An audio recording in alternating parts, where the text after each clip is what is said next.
దేవుని అతి పరిశుద్ధ నామమునకు మహిమ కలుగును గాక. మీరంతా క్షేమముగా ఉన్నారని నమ్మి దేవాది దేవుని స్తుతిస్తూ ఉన్నాను. మీ క్షేమం కొరకు నిత్యము మేము ప్రార్థిస్తూ ఉన్నాం. మీరు అనుదినము ఈ హోప్ ఫర్ టుడే వాక్య ధ్యానాలను అనుసరిస్తూ మీరు ఆత్మీయంగా ఎంతగానో అభివృద్ధి పొందుతున్నారని కూడా నమ్ముతూ ఉన్నాను. దేవాది దేవుని స్తుతిస్తూ ఉన్నాను.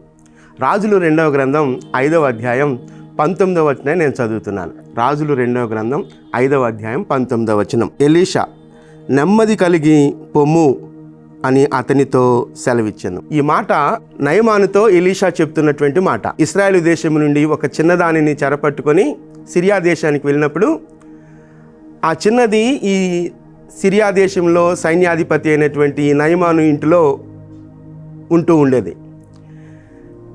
ఈ నయమానుకు కలిగినటువంటి కుష్ఠరోగాన్ని బట్టి ఆ కుటుంబం చాలా కృంగిపోతున్నటువంటి పరిస్థితుల్లో ఈ చిన్నది షోమ్రోను దేశంలో ప్రవక్త ఉన్నాడు, ఆ ప్రవక్త దగ్గర నా యజమానుడు ఉండాలని నేను ఎంతో కోరుచున్నాను, ఆయన స్వస్థపరుస్తాడు అని చెప్పినప్పుడు నయమాను ఆ విషయాన్ని రాజుకు తెలియజేసినప్పుడు, సిరియా రాజుకు తెలియజేసినప్పుడు సిరియా రాజు ఒక రికమెండేషన్ లెటర్ రాస్తాడు ఇజ్రాయెల్ రాజుకు. ఆ లెటర్ పట్టుకొని తీసుకొని వెళ్తాడు. వెళ్ళిన తర్వాత నేను చంపుటకు బ్రతికించుటకు నేనేమైనా దేవుడనా, ఆ సంఘటన ఆ అధ్యాయంలో కనిపిస్తూ ఉంటుంది. ఈ విషయం ఎలీషాకు తెలిసినప్పుడు ఎలీషా ఒక కబురు పంపిస్తాడు రాజు దగ్గరకు. నేను అతన్ని స్వస్థపరుస్తాను, నా దగ్గర పంపించమన్నట్లుగా ఒక వర్తమానం పంపినప్పుడు ఈ నయమాను ఎలీషా దగ్గరికి వచ్చినప్పుడు ఆ ఎలీషా ఇంటి ముంగటే ఉండటం జరుగుతుంది. అక్కడి నుండే నువ్వు వెళ్ళి యోర్దాను నదిలో 7 మార్లు మునుగు అని చెప్పి పంపించి వేస్తాడు.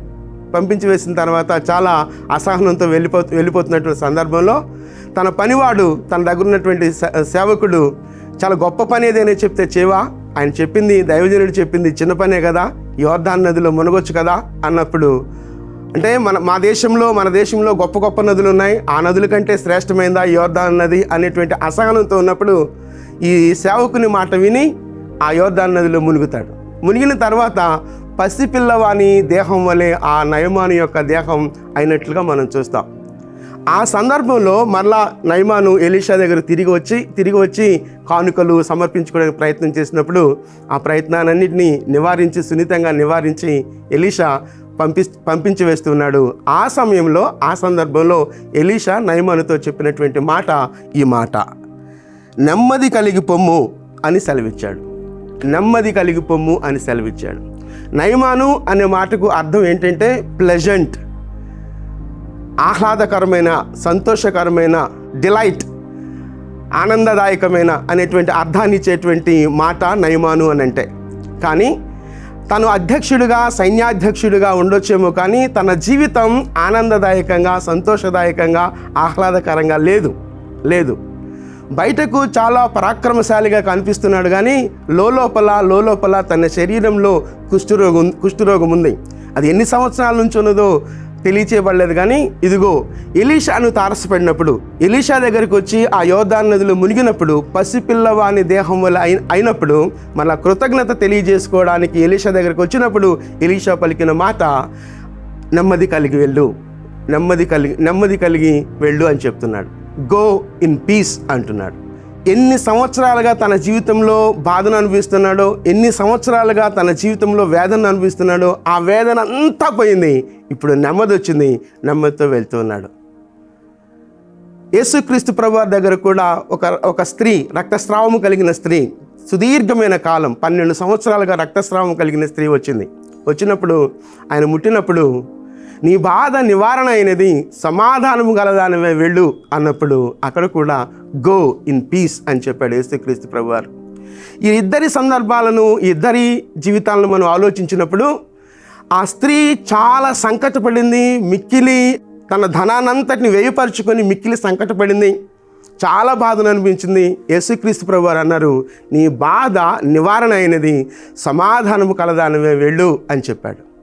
ఇదిగో ఎలీషా అంటున్నాడు నయమానుతో, నీ బాధ నివారణ అయినది, నువ్వు వెళ్ళు, నీ దేహం పసిపిల్లవాని దేహం వల్ల అయినది కదా, నెమ్మది కలిగి వెళ్ళు అని చెప్తున్నాడు. ఈ 2 సందర్భాలను చూసినప్పుడు ఒకరేమో సైన్యాధ్యక్షుడు, అధికారి, ఒక ఆమెమో అనామకురాలుగా కనిపిస్తూ ఉంది. వెనక నుంచి యేసు వెనక వైపు నుండి వచ్చి ముట్టుకున్నట్లుగా మనం చూస్తున్నాం. దేవుడు మన జీవితాల్లో కార్యం చేయాలి అనుకున్నప్పుడు నీ బ్యాక్గ్రౌండ్తో, లేకపోతే నీ స్థితితో, లేకపోతే నీ సామాజిక స్థితితో పని లేదు. ఆయన అవసరత నీకున్నదని గుర్తించినప్పుడు అది రక్షణ కార్యం కావచ్చు, లేకపోతే స్వస్థత కావచ్చు, ఏదైనా కావచ్చు. ఆయన అవసరత నీ జీవితంలో ఎంతైనా ఉన్నది. ఆ అవసరతను నీవు గుర్తిస్తే, ఆయన దగ్గరికి వస్తే నీకు ఇచ్చేది సమాధానమే. ఒకవేళ మన కుటుంబాలలో, మన బిడ్డల జీవితాల్లో ఉన్నటువంటి పరిస్థితులను బట్టి సమాధానం లేకుండా ఉందా? ఒకవేళ శరీరాల్లోనే ఆరోగ్య సమస్యలతో బాధపడుతూ, బాధ కలిగి ఆ బాధకు నివారణ ఎక్కడా అనేటువంటి ఆలోచనతో సతమతం అవుతూ ఉన్నామా? అది వ్యాపారం కావచ్చు, ఏదైనా కావచ్చు. సమాధాన లేమితో జీవితాలను వెలుగుచ్చుతూ ఉన్నట్లయితే, ఇదిగో దేవుని వాక్యం అంటుంది గో ఇన్ పీస్ అని చెప్తుంది.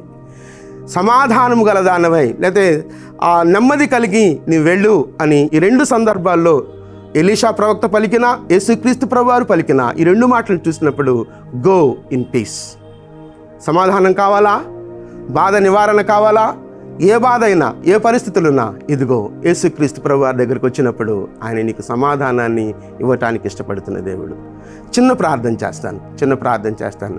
ఏ సమాధానలేమితో నీవు బాధపడుతున్నావో, ఏ అననుకూలత నీ జీవితంలో ఉందో, అది నీ జీవితంలో కావచ్చు, నీ కుటుంబంలో కావచ్చు, నీ వర్క్ చేసే ప్లేస్లో కావచ్చు, ఏ పీస్లెస్నెస్ నీ జీవితంలో ఉందో, వాటన్నిటిని బట్టి దేవుని సన్నిధికి రా. ఇదిగో ఈ సమయంలో దేవుడు నీకు ఇస్తున్నటువంటి వాగ్దానం ఏంటంటే గో ఇన్ పీస్. చిన్న ప్రార్థన చేస్తాను. కృపగలిగిన దేవా, దయగలిగిన మా తండ్రి, శాంతి సమాధానానికి అధిపతివైన దేవా, మీ దగ్గరికి వస్తూ ఉన్నాం ప్రభువా. దేవా, నయమాను ఎలీషా ప్రవక్త దగ్గరికి వచ్చినప్పుడు నెమ్మది కలిగి వెళ్ళమని చెప్పిన మాటను జ్ఞాపం చేసుకున్నాం ప్రభువా.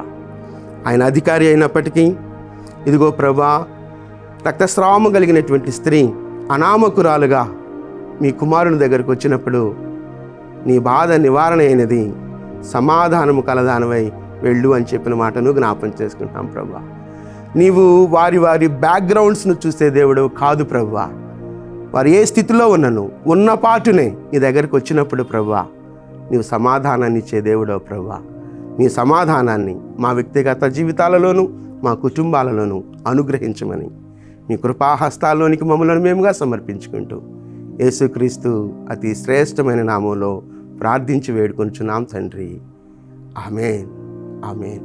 ప్రభు సన్నిధి నిత్యము మనకును మన జీవితాలకు తోడయుండును గాక. ఆమేన్.